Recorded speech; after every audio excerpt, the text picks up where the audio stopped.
Ô gente boa, você devoto, devota de São Geraldo, venho aqui falar da liturgia do 19º domingo do tempo comum. Mas antes, quero lhe comunicar que eu creio que você já saiba que as cerimônias, as celebrações na Basílica já estão abertas para o público, desde o dia 1º de agosto. Todas as segundas nós temos os horários comuns em que nós celebramos a novena de São Geraldo. Você pode participar. Na terça-feira não temos celebrações. Quarta, quinta e sexta temos missas às 7 da manhã e às 19 horas. Já no sábado temos um horário novo. Primeiro horário, às 7 da manhã, depois às 5 da tarde, 5 horas da tarde, horário novo, e às 19 horas. Já no domingo, nós temos a primeira celebração às 7 horas, depois às 9, às 11, 3 da tarde, um horário novo, 3 da tarde, às 5 e às 7 da noite. Você pode participar numa dessas celebrações. As celebrações, sobretudo do fim de semana, seria muito bom você comparecer até a lojinha e pegar um passe, porque nós temos um número limite de participação nas celebrações, de 60 pessoas. Então, sobretudo, no sábado e domingo, nas cerimônias em que tem mais pessoas, seria interessante você ter um passe. Durante a semana, graças a Deus, tudo tranquilo, mas é bom se informar. Deus seja louvado e a nossa vida. O evangelho deste 19º domingo do tempo comum é de Mateus, capítulo 14, versículo 22 a 33. Na verdade, é uma continuidade do evangelho do domingo passado, em que Jesus multiplica os pães e os peixes para a multidão de 5.000 homens. A continuidade deste evangelho, na ótica da igreja para esta liturgia, agora é mostrar a fé, a profissão de fé de Pedro. Aliás, Pedro apóstolo, por diversas vezes, professa a sua fé a Jesus. Senhor Jesus, eu creio que Tu és o Filho de Deus, que Tu és o Messias. Certa vez, Pedro professou a sua fé em Jesus, até mesmo Mateus, que é quem traz, e Pedro reconheceu que ele era o Messias, o ungido. Foi até então que Jesus o chamou de Pedro. O nome dele era Simão, aí ficou Pedro, pedra. E aí, através dele, construiria a fé da igreja, ou a igreja em si. O que é a igreja? Não uma instituição, uma estrutura, mas sim um aglomerado de pessoas, uma congregação que professasse a mesma fé de Pedro na pessoa de Jesus, ao qual ele depositou toda a sua vida, toda a sua caminhada, todo o seu discipulado, e sendo também agora uma testemunha ocular de sua paixão, de sua vitória e ressurreição. Então Pedro, por diversas vezes, professa a sua fé em alguns versículos ou versículos do Evangelho de Mateus. Mateus é petrino, ama Pedro, que está em Jerusalém, obviamente. Então, Pedro é o foco para a comunidade de Mateus, é o centro da fé da comunidade de Mateus de Jerusalém.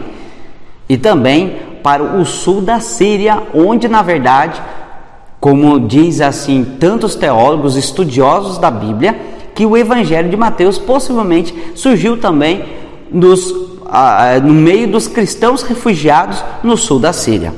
Então é bom a gente ir pegando esses amarros, esses amacetes de Mateus para focar a fé em Jesus Cristo, mas começando por aquele nome tão importante que é Pedro. Pedro é importante para a comunidade judaica cristã de Mateus. Então aqui, neste evangelho, você lendo, Pedro está caminhando sobre as águas para ir ao encontro de Jesus e por conta de falta de fé, vai se afundando, até que Jesus o agarra e fala assim: calma, você é um homem de pouca fé, você não creu ainda? Qual que é a ótica de Mateus a partir do capítulo 14?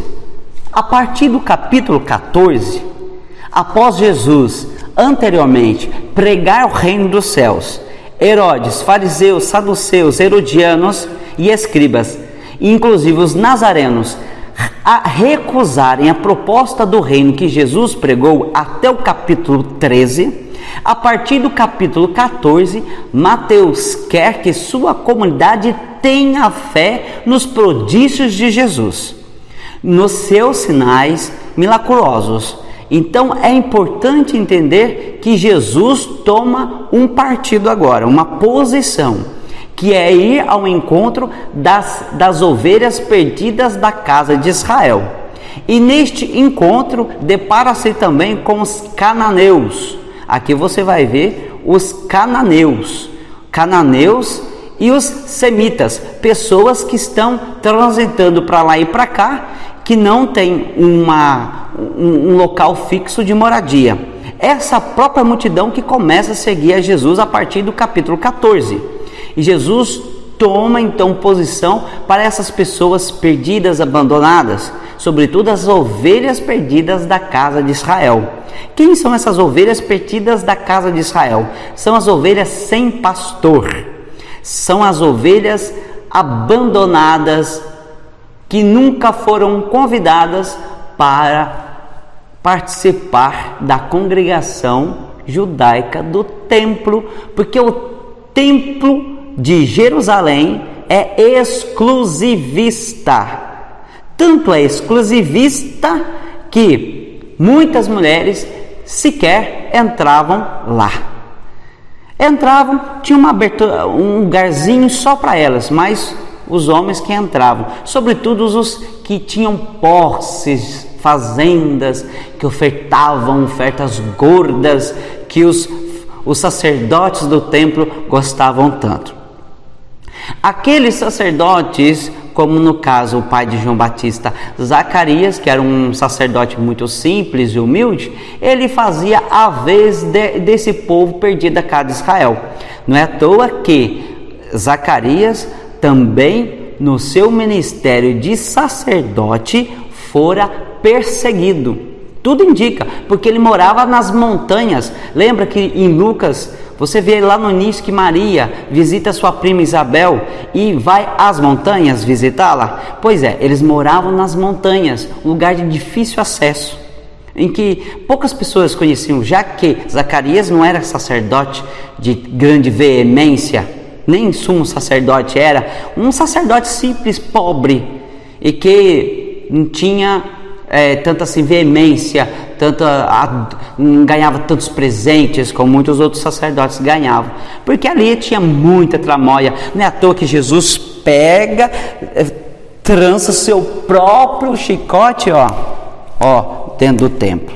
Então a gente vê, lendo assim os evangelhos, percebendo um pouco as tramóias que os escribas, sacerdotes do templo tinham ali no templo. Então a gente vê que existia de fato uma revanche, vamos dizer assim, posições divergentes de como fazer seu culto no templo.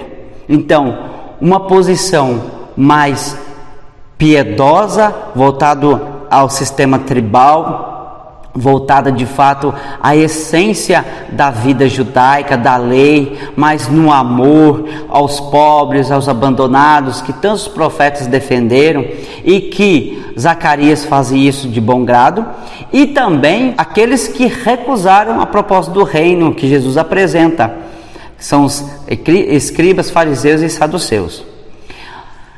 As pessoas que seguem então Jesus, que abraçam a proposta do reino, são aquelas que Zacarias correria atrás, são aquelas que João Batista mergulhou no Rio Jordão. Então Jesus dá essa continuidade do desejo do judeu de ter alguém ungida, mas na fé, que elevasse aos céus o desejo de um povo, a salvação de um povo.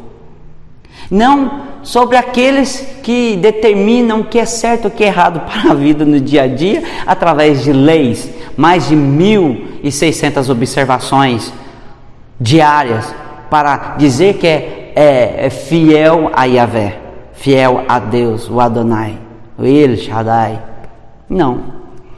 Então, as pessoas desejosas de se elevarem ao transcendente começam então a seguir Jesus. E Jesus toma parte delas, convida para a partilha da vida. Pedro tem que dar testemunho agora, não somente ele, inclusive os apóstolos. Domingo passado, então, Jesus instrui os apóstolos para fazerem o mesmo, que o símbolo maior do reino é a comunhão. Agora, um outro símbolo forte do reino que ele pregou é a fé. Então, a partir de agora, em todas as liturgias, nós vamos perceber o quanto a fé será o destaque. Tá certo? Fica aí a proposta desta liturgia para a gente ir rezando e agradecendo a Deus, o dom da vida, suportar as trevas do dia de hoje, essas situações, todas as situações que estamos vivendo, de inseguranças, sobretudo por conta desta pandemia. Olha, mas quem tem fé, se as águas do mar da vida quiserem te sufocar, o que? Segura nas mãos de Deus e vai. Pedro segurou na mão de Jesus e voltou e não se afogou. Confiar, confiar, confiar sempre. O Senhor esteja convosco, Ele está no meio de nós.